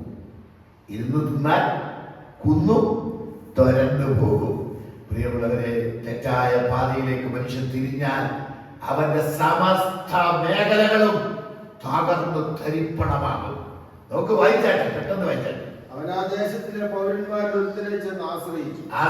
അവൻ എല്ലാം വിറ്റു തൊലച്ചു, അവൻ അടിച്ചു പൊളിച്ചു. മദ്യവും മദിരാശയും പെണ്ണും പിടക്കോഴിയും ഒക്കെ ആയി അവൻ ജീവിച്ചു. ഒരുപാട് സുഹൃത്തുക്കളൊക്കെ ഉണ്ടായി. എല്ലാരും മാറി കയറി നന്നായി മാറായി ആഘോഷിച്ചു. അവസാനം കയ്യിലെ കാശ് പോകുന്നത് അവൻ അറിഞ്ഞില്ല. കാശെല്ലാം തീർന്നപ്പോ കൂട്ടുകാരും ഇല്ല, നാട്ടുകാരും ഇല്ല, അടിച്ചു പൊളിച്ച കാമിനികളുമില്ല. പണ്ട് കുഞ്ഞനന്ദാർ പണ്ട് കനകം മൂലം കാമിനി മൂലം ദുഃഖം പലവിധ ഉലകിൽ സുലഭം. കനകവും കാമിനിയും ദുഃഖം പലവിധം ഉലകിൽ സുലഭം. ഒരു കുഞ്ഞന്തമ്പിയാരുടെ കവിതയൊക്കെ പഠിച്ചപ്പോൾ എനിക്ക് ഭയങ്കര ഇഷ്ടമായിരുന്നു അത്. അതുകൊണ്ട് സോഷ്യലും മലയാളവും എൻ്റെ ഇഷ്ട വിഷയമായിരുന്നു. 50-ൽ 50 മാർക്ക് ഞാൻ വാങ്ങിയത് സോഷ്യലിന് മാത്രമാണ്. ഇന്നും എനിക്ക് ഹിസ്റ്ററിയാണ് ഏറ്റവും ഇഷ്ടമുള്ള. ബൈബിളിലെത്തിയപ്പോൾ ഏറെ ഹിസ്റ്ററി പഠിക്കാൻ അതെന്നെ സഹായിച്ചു. ബൈബിൾ പഠിക്കണമെങ്കിൽ ഹിസ്റ്ററി ആദ്യം പഠിക്കണം. ഹിസ്റ്ററി പഠിച്ചെങ്കിലേ ബൈബിൾ പഠിക്കാൻ കഴിയും. ഒരു കാര്യം ഓർക്കൂ, അവൻ ആ ദേശത്തിന് പട്ടിണിയിലായി. കൂട്ടുകാരില്ല, നാട്ടുകാരില്ല, വീട്ടുകാരില്ല, ബന്ധുക്കളില്ല, സ്വന്തക്കാരില്ല. അവന്റെ കയ്യിലിരിപ്പ് കൊണ്ട് എല്ലാം നഷ്ടപ്പെടുത്തി. അപ്പൊ വലിയൊരു സ്വത്ത് അവന് കൊടുത്തതാ. എല്ലാം ചില കാലങ്ങൾ കൊണ്ടങ്ങ് പോയി. അവസാനം അവൻ ആ ദേശത്തില് ഒരുത്തനെ ചെന്ന് ഒരു നേരത്തെ പശി അടക്കാൻ, വയറ്റിന്റെ പുകച്ചിൽ വന്നാൽ സഹിക്കാൻ പറ്റണ്ടേ, അതടയ്ക്കാൻ വേണ്ടി ഒരുത്തനെ പോലെ അവനെ ഒരു യഹൂദനാണ് ഇവരെന്ന് ഓർക്കണം. കർത്താവ് പറഞ്ഞതിന് ഒരു യഹൂദനാണ്. യഹൂദൻ ഒരിക്കലും പന്നിയെ മേയ്ക്കുന്ന പണിയെടുക്കാറില്ല. എന്നാൽ പന്നിയെ മേയ്ക്കുന്ന പണിയാണ് ഇവർ കൊടുത്തത്. ഗൾഫിലൊക്കെ പോയി ചിലരൊക്കെ നമ്മള് ആടുജീവിതമൊക്കെ കേട്ടിട്ടില്ലേ? ഇതുപോലെ ഒട്ടകത്തിന് ചാണകം വാരാനും ആടിനെ മേയ്ക്കാനും മരുഭൂമിയുടെ ഉൾഭാഗത്തേക്ക് കൊണ്ടുപോയി അങ്ങ് തണ്ടിയേക്കും. പിന്നെ പുറലോകം കാണത്തില്ല. പുറലോകം ഇതുപോലെ ഇവരെ പന്നി മേയ്ക്കുന്ന പണിക്ക് കൊണ്ടാക്കി. പക്ഷെ വിശപ്പിന് വല്ലതും കൊടുക്കട്ടെ? ഒന്നും കൊടുക്കില്ല. എനിക്കറിയാൻ പ്രിയമുള്ളവരെ, വിശപ്പ് എത്ര ഭീകരമാണെന്നും ഭയാനകമാണെന്നും എന്റെ കുഞ്ഞനാൾ കൊണ്ട് ഞാൻ അനുഭവിച്ചറിഞ്ഞിട്ടുണ്ട്. ഒരു നേരത്തെ ആഹാരത്തിന് അലഞ്ഞു പോയിട്ടുള്ള എന്റെ ജീവിതത്തിൽ ഇന്ന് എന്റെ ദൈവത്തിൽ ഞാൻ ആയിരം സ്തോത്രം ചെയ്യും. കഷ്ടത്തിലായിട്ട് ദൈവത്തെ അറിഞ്ഞതിന് ശേഷം ഇന്ന് വരെ ഞാൻ പട്ടിണി കിടക്കേണ്ടി വന്നില്ല. ഇന്ന് വരെ ആഹാരം മുട്ടിപ്പോയില്ല. ഇന്നും കാരുണ്യഭവനിൽ ഒരിയാക്കരിയെങ്കിലും ഏറ്റവും കുറഞ്ഞ മിച്ചമുണ്ടായിരിക്കും. നിങ്ങളോട് പറയട്ടെ, ഈ പിതാവിങ്കിൽ നിന്ന് നഷ്ടപ്പെട്ടതാണ് നമ്മുടെ കാരണം. ആ പിതാവിലേക്ക് തിരിച്ചു വരികയാണ് ആവശ്യം. അവൻ ആ പന്നികളെ മേയ്ക്കുന്ന ജോലി വായിച്ചാൽ അവനവനെ തന്റെ വയലിൽ പന്നികളെ മേയ്പ്പാൻ അയച്ചു.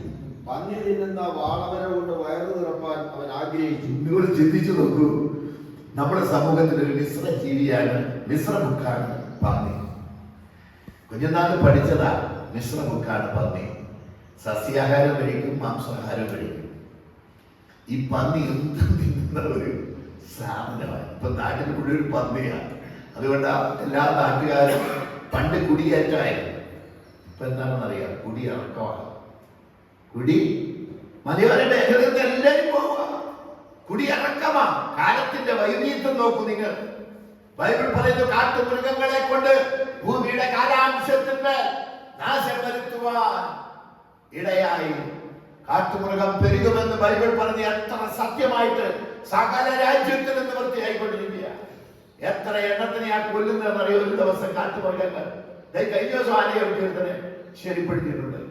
നോക്കൂ, നമ്മുടെ നാട്ടിലെ കാര്യം മാത്രമാണ്, മറ്റു സംസ്ഥാനങ്ങളിലും രാജ്യങ്ങളിലും സംഭവിക്കുന്നുണ്ട്. നോക്കൂ, ആ വലിയ പന്നിയെ മേയ്ക്കുന്ന പണിയിലെത്തി. എന്ന് വെച്ചാൽ ഒരു യഹൂദനെ സംബന്ധിച്ച് ഏറ്റവും ഗതികെട്ട അവസ്ഥയിലേക്ക് അവൻ ചെന്ന് വീണു. എന്താ കാരണം? അപ്പന്റെ അടുക്കൽ നിന്ന് പോകുന്നതാണ്. ധനവാനായ, സ്നേഹനിധിയായ, കാരുണ്യവാനായ, ഉന്നതനായ, പ്രഭുവായ, സകലത്തിന്റെ ഉടയവനായ ആ ദൈവത്തെ വിട്ടുപോകുന്നതാണ് നമ്മുടെ പിതാക്കന്മാർ ചെയ്ത തെറ്റ്. അതിന്റെ താവഴിയായി വന്ന നമ്മൾ ഓരോരുത്തരും അവർ ചെയ്ത അതേ പാപം നമ്മളും ചെയ്തുകൊണ്ടിരുന്നു. കയ്യിനെ കുറിച്ച് ആദ്യം ഞാൻ വായിച്ചെടുത്ത് നിർത്തിയിട്ടുള്ള ഒരു ഭാഗമുണ്ട്. അവിടെ ഇങ്ങനെയാ പറഞ്ഞ, കയ്യിനെ പാപത്തിന്റെ വാതിൽക്കൽ കിടക്കുന്നു, അതിന്റെ ആഗ്രഹം നിങ്ങളിലേക്കാകുന്നു, നീയോ അതിനെ കീഴടക്കണം. എന്നാൽ കയ്യിൽ എന്ത് ചെയ്തില്ല? പാപത്തെ കീഴ്പ്പെടുത്തിയില്ല. തന്റെ അന്യനായ സഹോദരനോട് കോപിച്ചു. അവൻ പറഞ്ഞു, നമുക്ക് വയലിലേക്ക് പോകാമെന്ന് പറഞ്ഞ് അവനെ സൂത്രത്തെ വിളിച്ചോണ്ട് പോയി. അവിടുത്തെ വല്ല മുട്ടിത്തടിയെടുത്ത് അവന്റെ തലക്കിട്ട് അടിച്ചു. അങ്ങനെ അവൻ വീണു, തല പൊട്ടിച്ചു തടി. അവന്റെ രക്തം അവിടെ ഒഴുകി. അവിടെ ദൈവം ചോദിക്കുന്നത്, അവിടെ അനുജന്റെ പ്രാണരക്തം നിലത്ത് വീണു. ആ പ്രാണൻ നിലവിളിക്കുന്നു. മനുഷ്യന്റെ പ്രാണൻ രക്തത്തിലാ. അവിടുന്ന് നിലവിളിക്കുന്നു, ദൈവമേ, എന്റെ സഹോദരൻ എന്നോട് ചെയ്ത ക്രൂരത എന്ന് കാണുന്നു, പ്രതികാരം ചെയ്യണമേ. അതുകൊണ്ടാണ് എബ്രായ ലേഖനത്തിൽ ഇങ്ങനെ എഴുതിയിരിക്കുന്നത്, ഹാബേലിന്റെ രക്തത്തെക്കാൾ ഗുണകരമായി സംസാരിക്കുന്ന പുണ്യാഹ രക്തത്തിന്റെ അടുക്കലത്രേ നാം വന്നിരിക്കുന്നത്. ഹാബേലിന്റെ രക്തം എന്തിനായിട്ടാണ് നിലവിളിച്ചത്? പ്രതികാരത്തിന് വേണ്ടി. എന്നാ ഹാബേലിന്റെ രക്തത്തെക്കാൾ ഗുണകരമായി സംസാരിക്കുന്ന രക്തമാണ് യേശുക്രിസ്തുവിന്റെ രക്തം. യേശുക്രിസ്തുവിന്റെ രക്തം കാൽവരിയിൽ നിന്ന് തൂങ്ങപ്പെട്ടപ്പോൾ അവസാനം അവിടുന്ന് പറഞ്ഞ വാക്കെന്താണ്? പിതാവേ, ഇവർ ചെയ്ത് ഇന്നറിയായതുകൊണ്ട് ഇവരോട് ക്ഷമിക്കണമേ. ഹാബേലിന്റെ രക്തത്തെക്കാൾ ഗുണകരമായി സംസാരിക്കുന്ന പുണ്യാഹ രക്തം. നിങ്ങൾ വിചാരിക്കും, ഇതൊക്കെ എങ്ങനെ ഈ മനുഷ്യന്, ഹിന്ദുവായ ഈ മനുഷ്യന് ഇതൊക്കെ എങ്ങനെ ഗ്രഹിക്കാൻ കഴിഞ്ഞു എന്നല്ലേ? അല്ലേ? അവിടെ ആ കത്തോലിക്കര് ചിലര് സിസ്റ്റേഴ്സും അച്ഛന്മാരൊക്കെ എന്നെ കണ്ടത്, അയ്യോ ബൈബിൾ കലക്കി കുടിച്ചത്. ബൈബിൾ കലക്കിയിട്ട് കുടിച്ചിട്ടൊന്നും അല്ല പ്രിയമുള്ളവരെ. കർത്താവിന്റെ ഉള്ളിൽ വന്നപ്പോ എന്റെ കർത്താവറിയാതെ എനിക്കൊന്നും ഭവിക്കയില്ല. പാടാൻ കഴിവില്ലാത്തോണ്ടാണ് 5 മണിക്കൂർ പ്രസംഗിക്കാൻ ദൈവം സമയം തന്നു. പക്ഷേ പാടാൻ കഴിവില്ല. ഞാൻ നിങ്ങളോട് പറയട്ടെ, യേശു എന്റെ ഉള്ളത്തിൽ വന്നപ്പോ എന്റെ ബുദ്ധിയെ തുറന്നു. എന്റെ ബുദ്ധിയെ, എന്റെ കുടുംബത്തിൽ ആർക്കും ഇത്ര കൃപ ലഭിച്ചിട്ടില്ല. എന്റെ ബുദ്ധിയെ തുറന്നു. പണ്ഡിതന്മാരോട് സംസാരിക്കുമ്പോൾ അളവറ്റ ജ്ഞാനം ദൈവം തമ്പുരാൻ തന്നു. ചെറിയവരോടും വലിയവരോടും ഉന്നതരോടും. എന്നിട്ട് അവരോട് പറഞ്ഞൊരു കാര്യം എന്താ? നിങ്ങൾ പറഞ്ഞ യേശുവിനെ ഞങ്ങൾ വിശ്വസിക്കാം, യേശുവിനെ ഞങ്ങൾ വിശ്വസിക്കാം, പക്ഷേ നിങ്ങളുടെ വിദ്യാഭ്യാസത്തെ വിശ്വസിക്കുകയില്ല. ഞാൻ ചോദിച്ചാൽ എത്രയുണ്ട്? ഡിഗ്രിക്ക് മീതെ. നിങ്ങൾക്ക് ഡിഗ്രിക്ക് മീതെ പ്രിയമുള്ളവരെ, ഡിഗ്രി അല്ല, മാസ്റ്റർ ഡിഗ്രി അല്ല, PG അല്ല, നിങ്ങൾ അതിൻ്റെ മേലെ PhD എടുത്താലും, എത്ര PhD എടുത്താലും ഇത് കിട്ടുകയില്ല. ഇതിന്റെ ജ്ഞാനം കിട്ടണമെങ്കിൽ ദൈവം തമ്പുരാന്റെ ആത്മാവ്, ജ്ഞാനത്തിന്റെയും പരിജ്ഞാനത്തിന്റെ ആത്മാവ്, വിവേകത്തിന്റെ ആത്മാവ്, വിശുദ്ധിയുടെ ആത്മാവ്, ദൈവത്തിന്റെ ആത്മാവ്, അത് നമ്മുടെ മേൽ വരണം. അപ്പോഴാണ് നമ്മുടെ ബുദ്ധിയെ, ചില കവി പറയുന്നത് ഈ ആത്മാവ് സാമാന്യ ഭാഷ. വിശ്വസിക്കരുത് പ്രിയമുള്ളവരെ, അത് സത്യമല്ല. ആത്മാവിന്റെ പ്രവൃത്തി ഈ അന്യഭാഷയൊന്നുമല്ല. അതൊക്കെ ദൈവം വരമായി തന്നിട്ട് ഉപയോഗിച്ചുകൊള്ളൂ. പക്ഷേ പരിശുദ്ധാത്മാവ് വരുമ്പോൾ പാപത്തെക്കുറിച്ചും നീതിയെക്കുറിച്ചും ന്യായവിധിയെക്കുറിച്ചും ലോകത്തിന് ബോധം വരുത്തി കൊടുക്കും. ഇന്ന് ആ പാപബോധം ഇല്ല അനേകർക്ക്. എന്നിട്ട് പറയുക ആത്മാവാണ്. ഏതാത്മാവാണ്? എനിക്കറിയില്ല. നോക്കൂ, വായിച്ചാട്ടെ. അവൻ ദേശത്തിലെ പൗരന്മാരെ ആശ്രയിച്ചു, വാളവനെ കൊണ്ട് വയറു നിറപ്പാൻ ശ്രമിച്ചു. പ്രിയമുള്ളവരെ, ഒന്ന് ചിന്തിച്ചു നോക്കൂ. ഇന്ന് നമ്മുടെ സ്ഥിതി എവിടെ നിൽക്കുന്നു? ഇന്ന് നമ്മുടെ സ്ഥിതി എവിടെ എത്തിയിരിക്കുന്നു? ഒരു വശത്ത് കടം, മറുവശത്ത് ഭാര്യയായ ബന്ധം നഷ്ടപ്പെട്ടു. അല്ലെ? 2-3 പേര് ആരോഗ്യ പറഞ്ഞു കുടുംബ ബന്ധം ശിഥിലമായി. ഈ നമ്മുടെ ഇഷ്ടപ്രകാരം ജീവിച്ചതിന്റെ ഫലം നമ്മുടെ പാതി നഷ്ടപ്പെടുകയാണ്. കുടുംബ ബന്ധം നഷ്ടപ്പെടുകയാണ്. ഒരു യഥാർത്ഥ ഉത്തമയായ ഒരു ഭാര്യ, സ്ത്രീ ഭാര്യയായിട്ടുണ്ടെങ്കിൽ കുടുംബത്തിന്റെ വിളക്കാണ്. നമുക്ക് പാതിക്കാരി നോക്കിയാൽ മതി, പാതിക്കാരി അവൻ നോക്കിക്കൊള്ളും. ഇപ്പോൾ ഈ പാതി നോക്കുവാൻ ആളില്ല. ഈയിടെ ഒരു അച്ചായൻ എന്നെ പലപ്പോഴും സഹായിച്ചിട്ടില്ല. ആറന്മുളയ്ക്ക് അടുത്തുള്ള ആളാണ്. ഇപ്പൊ എറണാകുളം ഇവിടെ കോതമംഗലത്ത് പ്രൊഫസറാണ്. അദ്ദേഹത്തിന്റെ ഭാര്യയുടെ, അദ്ദേഹം കാർ ഓടിച്ചു പോയതാണ്. എവിടെയോ പോയിട്ട് ഒരു രാത്രി, അർദ്ധരാത്രി കാർ ഓടിച്ചു പോയതാണ്. റോഡിൽ ഒരു ടാങ്കർ ലോറി, വലിയ ടാങ്കർ ലോറി, കണ്ടെയ്നർ ലോറി നിർത്തിയിട്ടിരുന്നു. ലൈറ്റൊന്നും ഇല്ല. ഇദ്ദേഹത്തിന്റെ അടുത്തെത്തിയപ്പോഴാണ് ചെന്ന് അടിച്ചു പോയി. ഭാര്യ തൽക്ഷണം മരിച്ചു. ഞാൻ ഈയിടെ അദ്ദേഹത്തെ ആശ്വസിപ്പിക്കാൻ വേണ്ടി വിളിച്ചപ്പോൾ അദ്ദേഹം പൊട്ടിക്കരഞ്ഞിട്ട് പറയുക, എനിക്ക് എന്ത് ചെയ്യണമെന്ന് ഞാൻ അറിയുന്നില്ല. എന്റെ പ്രിയമുള്ളവൾ, ഞാൻ ഓടിച്ച വണ്ടിയിൽ കൂടി അവൾ നഷ്ടപ്പെട്ടല്ലോ എന്ന് ഓർക്കുമ്പോൾ എനിക്ക് സഹിക്കവയ്യാത്ത വേദന. ആ വണ്ടി അടിച്ചപ്പോ അദ്ദേഹം ഒരു വശത്തേക്ക് വെട്ടിച്ചു പെട്ടെന്ന്. പക്ഷെ അവരുടെ ഭാഗമാണ് അടിച്ചു പോയത്. അപ്പൊ തന്നെ മരിച്ചു. ആ മനുഷ്യൻ റിട്ടയർഡാക്കാറായ ആ മനുഷ്യനേറെ വിലപിക്കുകയാണ്. പ്രിയമുള്ളവരെ, നമ്മുടെ ഭാര്യ നഷ്ടപ്പെടുക എന്ന് പറഞ്ഞാൽ നിങ്ങൾക്കറിയാം, ഞാൻ ചെയ്യുന്ന എല്ലാ ശിശുരുടെ പിൻപിലും എല്ലാം നഷ്ടപ്പെട്ടിട്ടും എന്റെ ഭാര്യ ദൈവത്തെ അറിഞ്ഞ് കൂടെയുള്ളത് കൊണ്ടാണ് എനിക്കിതൊക്കെ ചെയ്യുവാൻ സാധിക്കുന്നത്. ഞാനിങ്ങ് പോരുമ്പോ അവിടുത്തെ കാര്യമൊക്കെ എൻ്റെ മോനും ഭാര്യയും കൂടെ നടത്തുന്നത് കൊണ്ടാണ്, അവളുടെ പിൻബലമുള്ളത് കൊണ്ടാണ്. രുചികരമായ ഭക്ഷണം ഉണ്ടാക്കി ഈ 10-27 നയിക്കുന്നത്. കൂലിക്കാരൻ നിർത്തുമ്പോൾ ഉണ്ടാക്കുന്നത് കഴിക്കാൻ പറ്റുന്നില്ല.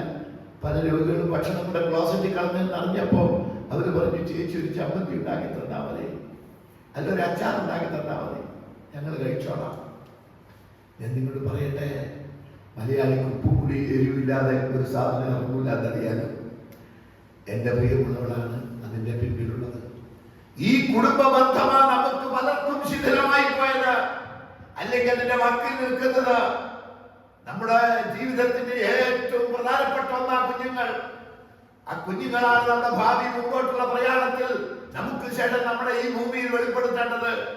നമ്മുടെ പാരമ്പര്യമോ നമ്മുടെ കുടുംബ ബന്ധങ്ങളോ നമ്മുടെ ഇതൊക്കെയും ബന്ധപ്പെടുത്തുന്ന ഇത് വെളിപ്പെടുത്തുന്ന മക്കളാ. കുഞ്ഞുങ്ങൾ നമുക്ക് നഷ്ടമാകുകയാ. ഈ മനുഷ്യന് എല്ലാം നഷ്ടമായി തീർന്നു. എവിടെ നിർത്താം? എല്ലാം നിങ്ങൾക്ക് വിശക്കുന്നുണ്ടാവും, എനിക്കും വിശക്കുമല്ലോ. നിങ്ങൾ നഷ്ടമായി തീർന്നു. സത്യം പറയട്ടെ, ഇത് പറഞ്ഞുകൊണ്ടിരുന്നാൽ എന്റെ വിശപ്പ് പോയി. ഞാൻ ഷുഗർ പേഷ്യൻ്റാണ്, പക്ഷേ ഷുഗർ മാറി നിൽക്കും, പ്രഷറുണ്ട് മാറി നിൽക്കും. കാരണം ഇത് വന്ന് കയറി കടന്നു പോകുമ്പോൾ വചനം എന്നെ സൗഖ്യമാക്കിക്കൊണ്ടേയിരിക്കും. അതുകൊണ്ടാണ് വെളുത്തു പോകാത്തത്. നിങ്ങൾക്ക് വിശക്കുന്നുണ്ടാവുമെന്ന് എനിക്കറിയാം. ശരിക്കും പറഞ്ഞാൽ 1 മണിക്കൂറെങ്കിലും എനിക്ക് കിട്ടിയെങ്കിൽ എന്തെങ്കിലും ഒന്ന് പറയുവാൻ സാധ്യമാകും. നോക്കൂ, ആ മനുഷ്യൻ പന്നിക്ക് കൊടുക്കുന്ന വാളവന. പന്നി തിന്നുന്നതിന്റെ കൂട്ടത്തിൽ നിങ്ങൾ അതെല്ലാം പന്നീനെ കണ്ടിട്ടുണ്ടല്ലോ. പന്നി തിന്നുന്ന അവസ്ഥ അറിയാമല്ലോ. ഇതുപോലെ വെറുപിടിച്ച ഒരു ജീവി ഭൂമുഖത്ത് വേറെയില്ല. ആ നാടുന്ന എല്ലാം കൂടെ കുറെ സസ്യത്തിൻ്റെതും കുറെ മറ്റുള്ളതും കുറെ മാംസത്തിൻ്റെതും എല്ലാം വെട്ടിയിട്ട് ഈ തൊട്ടിയിൽ കുറെ വെള്ളം ഒഴിച്ചിട്ട് കഴിഞ്ഞാൽ അതിനകത്ത് കമ കമ കമ എന്ന് പറഞ്ഞ് അടിച്ചോളൂ.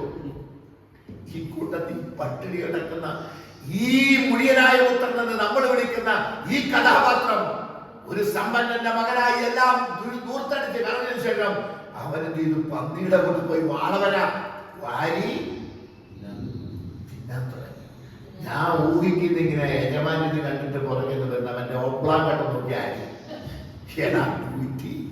പന്നട മോനെ